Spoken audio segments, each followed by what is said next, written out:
Il s'agit de la partie haute de la rue Henri Chéron, autrement dit l'ancienne Grande Rue, qui a conservé un côté sauvegardé de maisons à pans de bois.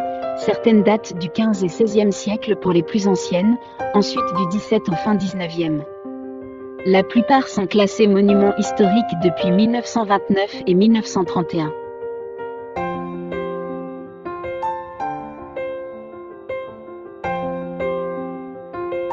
Pour peindre ce genre de vue, il y a plusieurs options, soit rester strictement dans notre époque et ces superbes bâtiments restent au second plan, soit se transporter aux siècles anciens et tomber dans le folklore.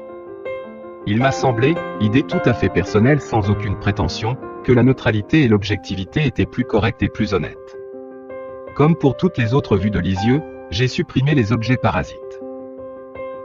Je me suis autorisé quelques audaces de perspective afin de resserrer le motif sans le dénaturer, ceci pour privilégier davantage les immeubles les plus anciens. Il restait un écueil majeur, éviter le style carte postale.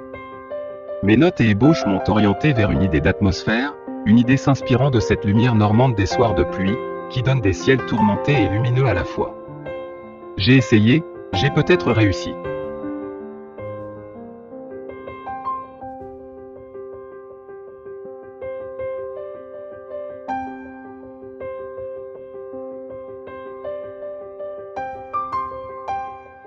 La grande différence qui existe, ou qui devrait exister, entre la peinture et le dessin est assez simple et évidente. Dans la nature, dans toute la nature, il n'existe absolument aucune ligne, aucun tracé, aucune délimitation de forme.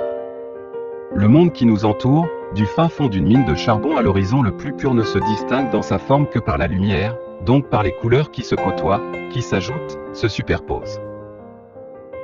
Et un peintre est là tout bête avec sa palette sur laquelle il va distribuer des petits tas de bouts colorés.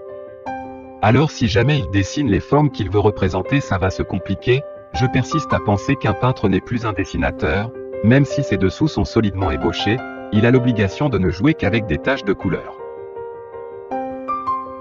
Et les taches de couleur, autrement dit les touches de couleur, qu'elles soient les virgules de Monet ou les petits bâtons de Van Gogh, jouent à recréer une illusion des formes, des volumes, de la lumière.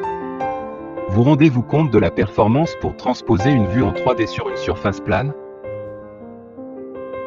Vous voyez des traces biscornues, dans toutes les directions, je travaille le couteau à peindre dans tous les sens, sans aucune précision apparente. J'évite de dessiner tous les colombages, je les suggère, et cependant, de loin, un dessin apparaît comme par enchantement, comme dans la nature.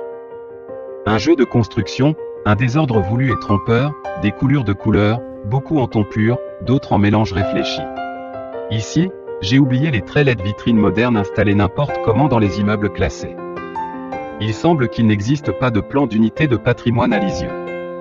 Alors, mes coups de couteau restituent ce qui devait exister.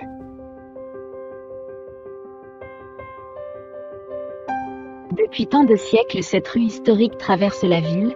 Des Gaulois, les Lexovis et surtout les Romains l'ont parcourue, d'est en ouest. Son vrai nom, Grande Rue, atteste qu'elle est la plus ancienne et la plus importante voie urbaine de Lisieux, c'est-à-dire de l'Exoviorum Noviomanus, bordée des plus belles constructions durant tout le Moyen Âge, jusqu'à la Seconde Guerre.